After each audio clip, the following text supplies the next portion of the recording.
Maintenant, le deuxième sous-paragraphe dans le paragraphe vitesse de propagation, on va savoir l'expression ou la formule donnant la vitesse de propagation d'une déformation longitudinale dans un gaz. La formule donnant cette vitesse, c'est V égale racine carrée gamma P sur rho. Que signifie chacune des grandeurs dans cette expression? P, c'est la pression du gaz. La pression du gaz s'exprime en quoi? En pascal. Rho, c'est la masse volumique du gaz. Masse volumique, c'est M sur V, s'exprime en kilogrammes par mètre cube. Gamma, c'est un coefficient concernant quoi? L'atomicité du gaz. S'appelle coefficient d'atomicité du gaz. Ce coefficient est sans unité. Maintenant, en ce qui concerne quoi le coefficient d'atomicité, pour un gaz monoatomique comme l'hélium, le néon, ce coefficient c'est 1,67. Pour un gaz diatomique comme l'hydrogène, l'oxygène, ce coefficient est 1,4. Pour un gaz triatomique, ce coefficient est quoi? Est 1,33. Pour l'air, le coefficient d'atomicité, c'est 1,4.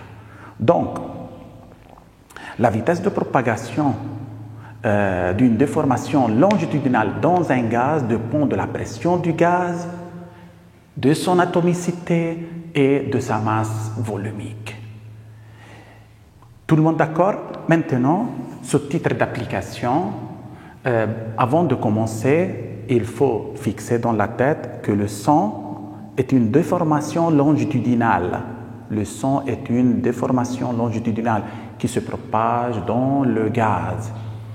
Maintenant, exercice numéro 1. Calculer la vitesse de propagation du son dans l'air, la vitesse de propagation d'une déformation longitudinale qui est le son dans l'air, dans un gaz qui est l'air, de coefficient d'atomicité 1,4, où sa pression est 1 atmosphère. C'est combien 1 atmosphère? C'est pratiquement 10 exposant 5 pascal. D'accord? Et de masse volumique 1,3 kg par mètre cube. Ça, c'est la masse volumique de quoi? Ça, c'est la masse volumique de l'air où se propage le son. Ça, c'est la pression. Ça, c'est la pression de l'air où se propage quoi? Le son. Le coefficient d'atomicité de l'air, c'est 1,4. C'est une application directe à la formule. La formule dit que la vitesse de propagation du son dans l'air, c'est la racine carrée du coefficient d'atomicité multiplié par la pression du gaz divisé par la masse volumique du gaz.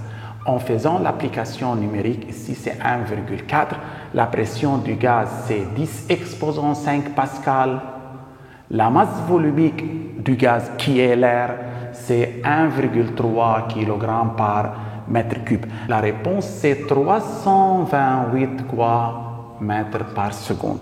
Donc le son se propage dans l'air lorsque l'air est sous la pression 10 exposant 5 pascal et a une masse volumique 1,3 kg par mètre cube. Cette vitesse de propagation, c'est 328 mètres par seconde. Tout le monde d'accord? Lorsque les conditions physiques du milieu, qui est l'air par exemple, se changent, par exemple la pression, la masse volumique, immédiatement la vitesse de propagation va changer. Tout le monde d'accord? Maintenant, un autre exercice. Calculer la vitesse de propagation du son dans l'hélium où sa pression est 1 atmosphère. Ça, c'est la pression du gaz hélium. Et sa masse volumique, ça, c'est la masse volumique de la gaz hélium. C'est 0,162 kg par mètre cube. On donne le coefficient d'atomicité de l'hélium, c'est 1,67. C'est aussi une application directe à la formule. Qu'est-ce qu'on écrit? On écrit V égale racine carrée gamma P sur rho. Coefficient d'atomicité pression du gaz, masse volumique du gaz, égale racine carrée 1,67 fois la pression qui est 1 atmosphère, c'est 10 exposant 5 pascal, divisé par la masse volumique 0,162 égale à combien? C'est pratiquement 1015 mètres par seconde. Remarquons, dans un gaz d'atomicité différente, soumis à la même pression, la vitesse de propagation devient changée. Tout le monde d'accord? Ça, c'est la vitesse de propagation du son dans l'hélium. Le son se propage plus vite dans l'hélium que dans quoi? Que dans l'air. Lorsque les deux gaz sont soumis à la même pression qui est combien? 1 atmosphère. Maintenant, l'exercice numéro 3. Tout d'abord, on va rappeler la loi des gaz parfaits qui dit PV égale nRT. P, c'est la pression du gaz parfait, V, son volume, N est le nombre de moles de ce gaz, R est la constante universelle des gaz parfaits, sa valeur est dans le système international 8,3 joules par mole Kelvin.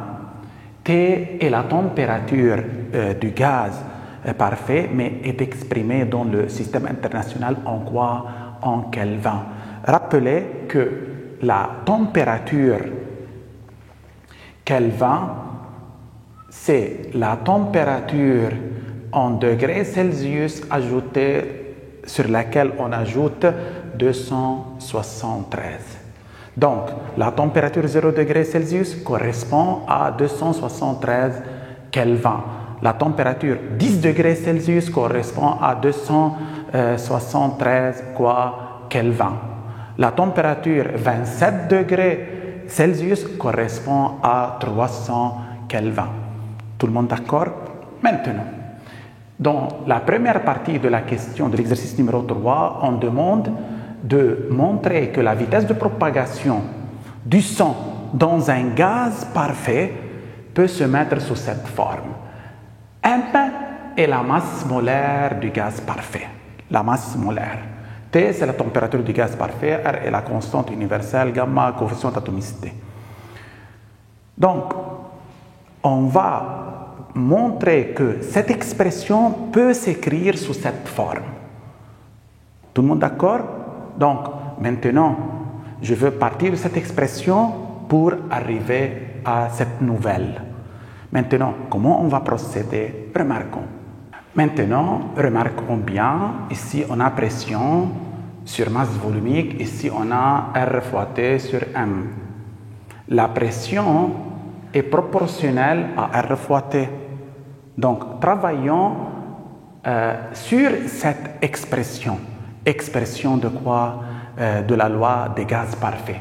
Mais avant de commencer, ici on a V représentant un volume, ici V représente une vitesse. Maintenant, je veux changer ça en V minuscule correspondant au volume du gaz. Remarquons bien, on a PV égale quoi? PV égale nRT. Donc, P égale nRT sur V. V est le volume. Mais j'ai besoin d'une masse volumique. Remarquons bien. Remarquons bien. N, c'est la masse du gaz divisée par sa masse molaire. On sait ça. OK? D'autre part, la masse volumique est M sur V. Donc, la masse, c'est quoi? C'est ρ fois V. La masse d'une substance, c'est sa masse volumique multipliée par son volume. Et par suite, on obtient ici ρ fois V sur la masse molaire. Lorsque je remplace ça, N, le nombre de moles, ici, qu'est-ce que j'obtiens? J'obtiens ρ fois V fois R fois T divisé par la masse molaire et aussi par le volume. Je constate que je peux simplifier par le volume. Qu'est-ce qu'on obtient? P égale rho RT sur quoi? Sur M. Et par suite, en faisant déplacer rho dans le dénominateur de P, on obtient P sur rho égale RT sur la masse molaire. Remarquons bien, maintenant, P sur rho, c'est RT sur la masse molaire. Et par suite, en remplaçant P sur rho par RT sur la masse molaire, la vitesse de propagation du son dans un gaz, c'est gamma RT sur la masse molaire. Remarquons ce qu'il fallait démontrer.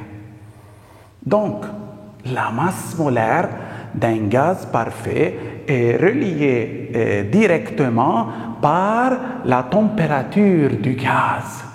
Pour un même gaz, la masse molaire est constante, le coefficient d'atomicité est constant, R est constante et par suite la vitesse est proportionnelle à la racine carrée de la température de ce gaz et on déduit que la vitesse de propagation du son dans un gaz parfait dépend seulement de sa température. Elle est proportionnelle à la racine carrée de quoi? De sa température.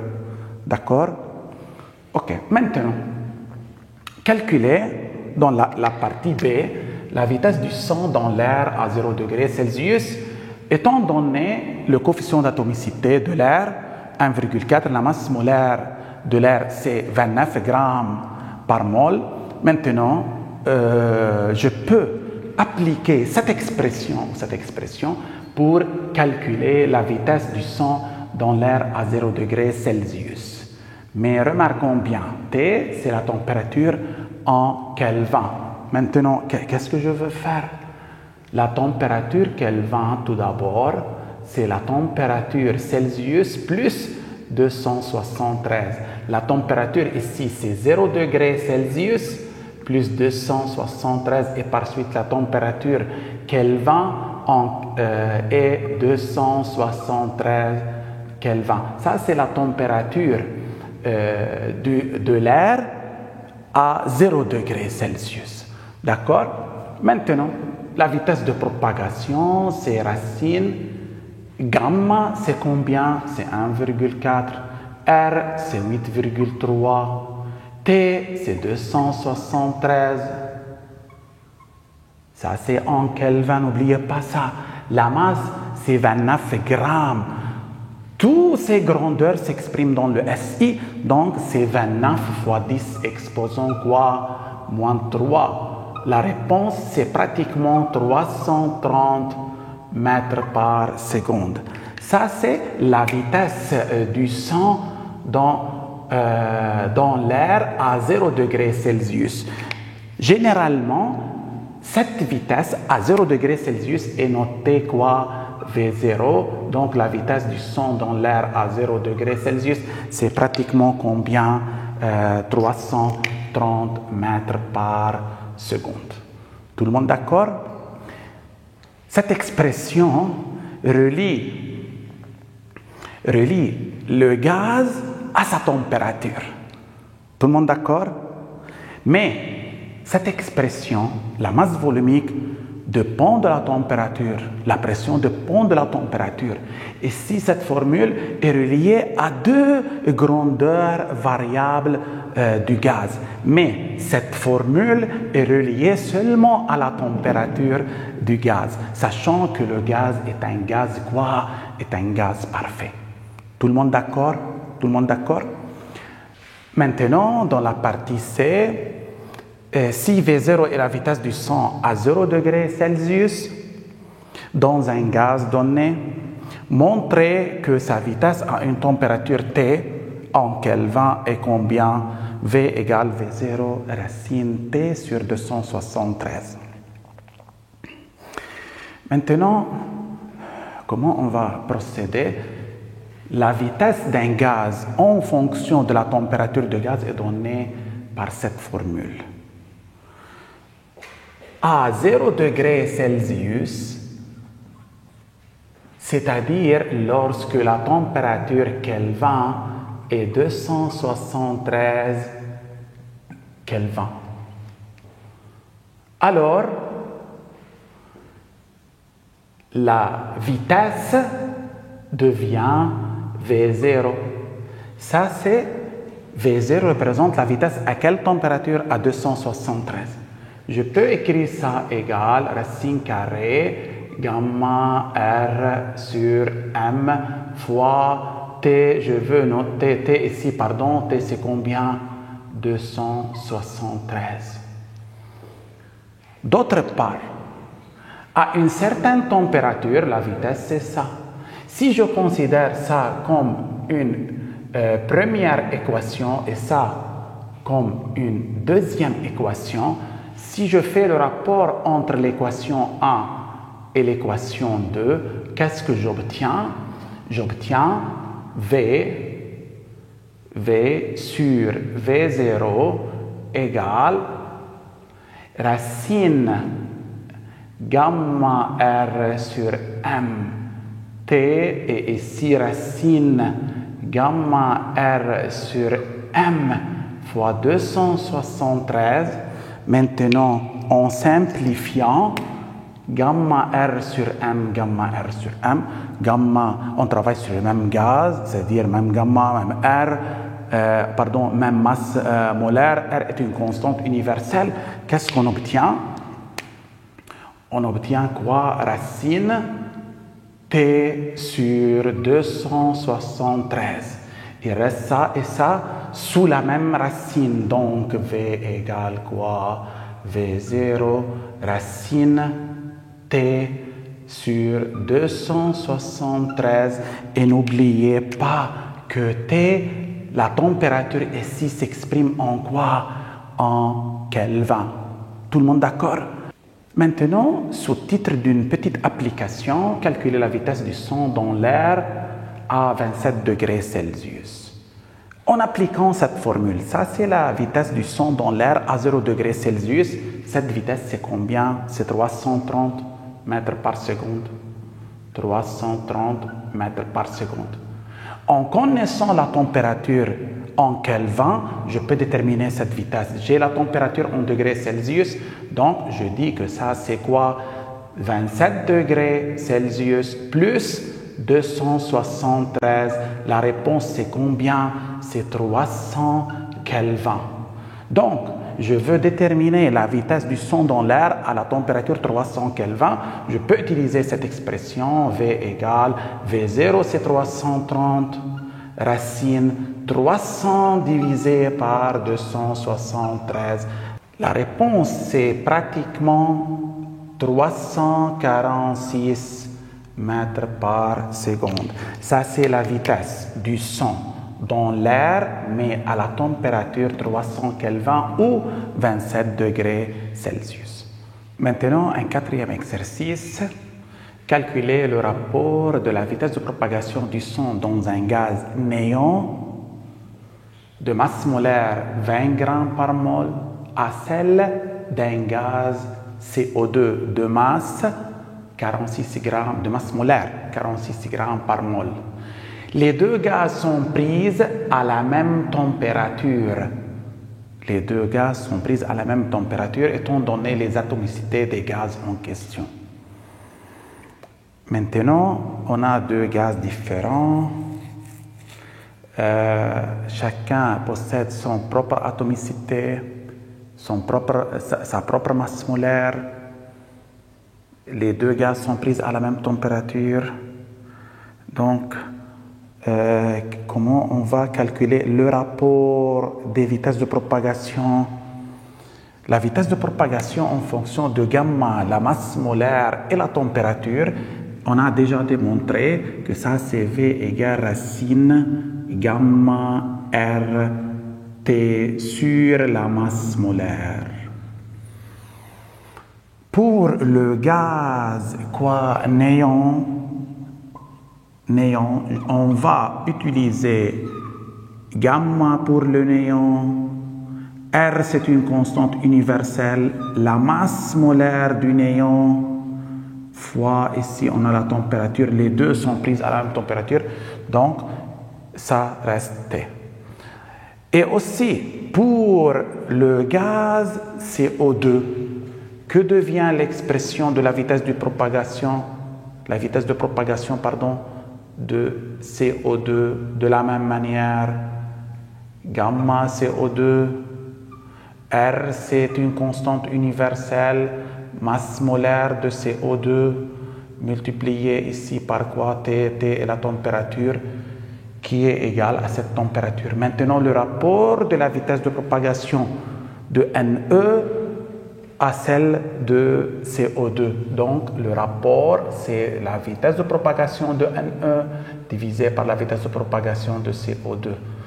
On va mettre ça sur ça, racine, gamma de néon, R sur la masse molaire du néon fois T divisé par racine gamma de CO2 fois R sur masse de néon, de CO2, pardon, multiplié par la température. Tout ce qui est commun, on peut simplifier. On peut l'éliminer. Remarquons. Maintenant, qu'est-ce qu'on obtient? On obtient une racine carrée gamma NE sur masse molaire de néon sur gamma CO2 sur masse molaire de quoi?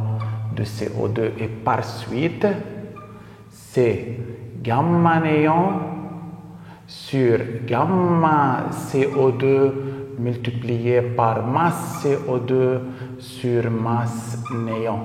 D'accord? Ça multiplié par l'inverse de ça. Maintenant, en faisant l'application numérique, gamma néon c'est 5 sur 3, gamma CO2 c'est 1 tiers, fois masse de CO2 c'est 46, masse du néon c'est 20. En simplifiant ici par 3 aussi, et ici je peux simplifier par 2, on obtient 23 et ici 10. Je peux simplifier ça et ça, on obtient ici 2, ici 1. Donc, racine 23 sur 2, 23 sur 2. Ça, c'est le rapport de la vitesse de propagation du son dans le néon à celle dans le CO2. La racine de ça, c'est pratiquement 3,4. Alors, le rapport des vitesses de propagation du son dans le néon par rapport à celle dans CO2, c'est 3,4. Donc, la vitesse de propagation du néon, du son dans le néon, à la même température, est 3 fois plus grande, 3,5 fois plus grande que celle dans le CO2, dans le dioxyde de carbone. Tout le monde d'accord?